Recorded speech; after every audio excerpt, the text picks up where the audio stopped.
చూస్ country delight, live better. ఇప్పుడే country delight యాప్ని download చేసుకోండి. నమస్తే, వెల్కమ్ టు సుమన్ టీవీ. దేశం 79వ స్వాతంత్ర దినోత్సవం సంబరాలు చేసుకుంటున్నటువంటి సందర్భంగా ప్రధాని మోదీ ఎర్రకోట మీద చేసినటువంటి ప్రసంగంలో కొన్ని కీలకమైనటువంటి విషయాలు ఈరోజు మనం మాట్లాడుకోవాలి. ముఖ్యంగా జిఎస్టీ గురించి ఆయన ఈరోజు చేసినటువంటి ప్రసంగంలో జిఎస్టీ సంస్కరణలు రాబోతున్నాయి. ఇప్పటికే దేశం మొత్తం మీద అన్ని రంగాల్లో కూడా మనం సంస్కరణలు చేసుకొస్తూ వస్తున్నాం.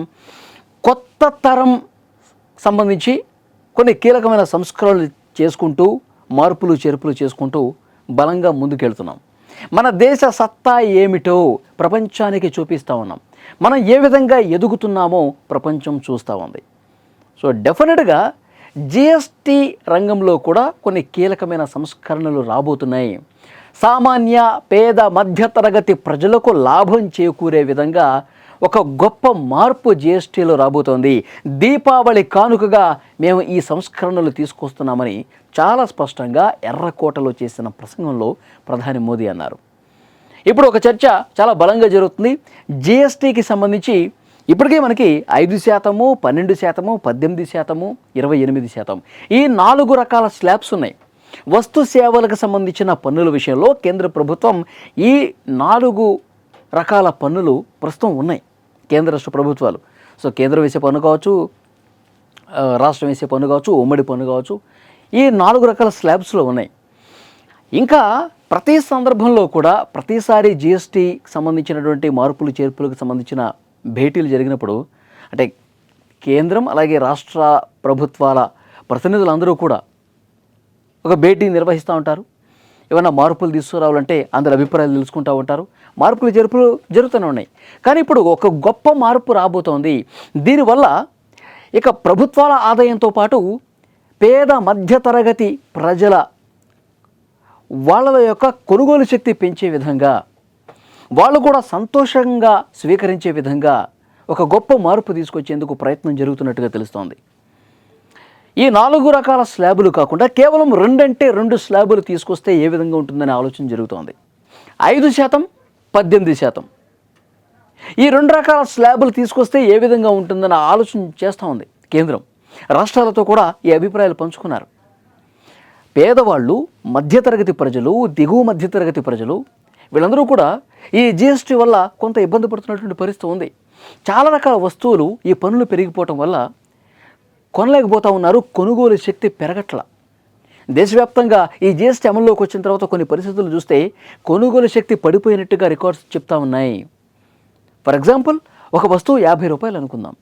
ఆ 50 రూపాయలు ఈ జిఎస్టీ వల్ల 75 రూపాయలు అయిందనుకుందాం. అప్పుడు 50 రూపాయలు కొనే వస్తువు అరే 75 రూపాయలు అయిపోయిందా, రేట్లు బాగా పెరిగిపోయినాయని చెప్పి ఈ వస్తువును కొనటల్లా. ఇంకా తక్కువ దొరికే వస్తువులు ఏవైతే ఉన్నాయో వాటి వైపు మొగ్గు చూపుతూ ఉన్నారు. ఈ వస్తువులు కొనటంలో కొనుగోలు శక్తి పడిపోయిన నేపథ్యంలో వీటి అమ్మకాలు పూర్తిగా తగ్గిపోయిన పరిస్థితి ఉంది. అంటే కొనుగోలు శక్తి పెరిగితేనే ప్రభుత్వాలకు ఆదాయం కదా. అలాంటి వస్తువులు ప్రజలు తమకు అనుకూలంగా ధరలు ఉంటే కొంటూ ఉంటారు. వాళ్ళ శక్తి పెరుగుతూ ఉంటుంది. 50 రూపాయలు కదని చెప్పి కొంటూ ఉంటారు. సో కొనుగోలు శక్తి పెరిగితే ప్రజలు, మెజారిటీ ప్రజలు ఆ వస్తువును కొనటం వల్ల ఏమవుతుందంటే ప్రభుత్వాలకు ఆదాయం పెరుగుతుంది. అలాగే ఆ వస్తువును తయారు చేసినటువంటి మన దేశ తయారీ రంగంలో ఉన్నటువంటి వ్యాపారస్తులు కావచ్చు, ఆ ఉత్పత్తిదారులు ఎవరైతే ఉంటారో సో వాళ్ళకు కూడా బెనిఫిట్ జరుగుతుంది. ఆ వస్తువు కొనకుండా పోతే, అమ్మకం జరగకపోతే ఇటు ఈ ఉత్పత్తిదారులకు కూడా నష్టమే కదా. సో డెఫినెట్గా ఇటు ప్రభుత్వాలకు ఆదాయం రావాలి, ప్రజల కొనుగోలు శక్తి పెరగాలి, ఈ ఉత్పత్తిదారులు కూడా తమ వస్తువు అమ్ముడిపోయి వాళ్ళకు కూడా లాభం జరగాల్సిన అవసరం ఉంది. సో డెఫినెట్గా ఇది జరగాలంటే ఇలాంటి ఒక గొప్ప మార్పుకి శ్రీకారం చుట్టాల్సినటువంటి అవసరం ఉంది.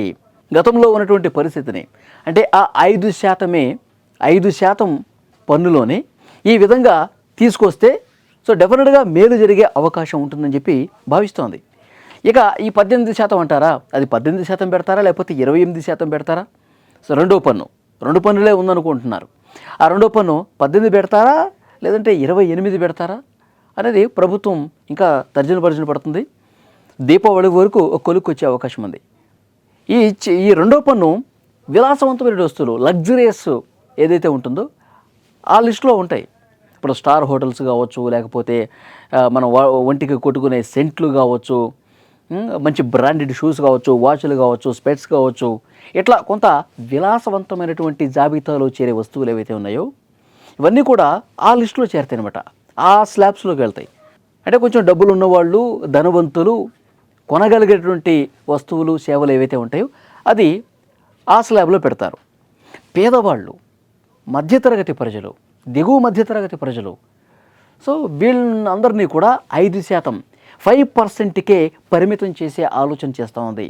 సో ఇది కనుక నిజంగా ఇంప్లిమెంట్ అయితే దీపావళిలోపు వస్తుందని చెప్తున్నారు. దీపావళి కానుక ప్రజలకు ఇస్తామంటున్నారు. సో ఇది మాత్రం జరిగితే కనుక డెఫినెట్గా ఇది ఒక గేమ్ చేంజర్ కాబోతుంది. వస్తువుల సేవలు తగ్గుతాయి, ప్రజల కొనుగోలు శక్తి పెరుగుతుంది, సో ప్రభుత్వాలకు ఆదాయం పెరుగుతుంది. సో డెఫినెట్గా ప్రపంచ మార్కెట్లో సో మనం మరింత ముందుకి వేగంగా వెళ్ళే అవకాశం ఉంటుంది. సో ఈ ఆలోచన ప్రభుత్వం చేస్తుంది.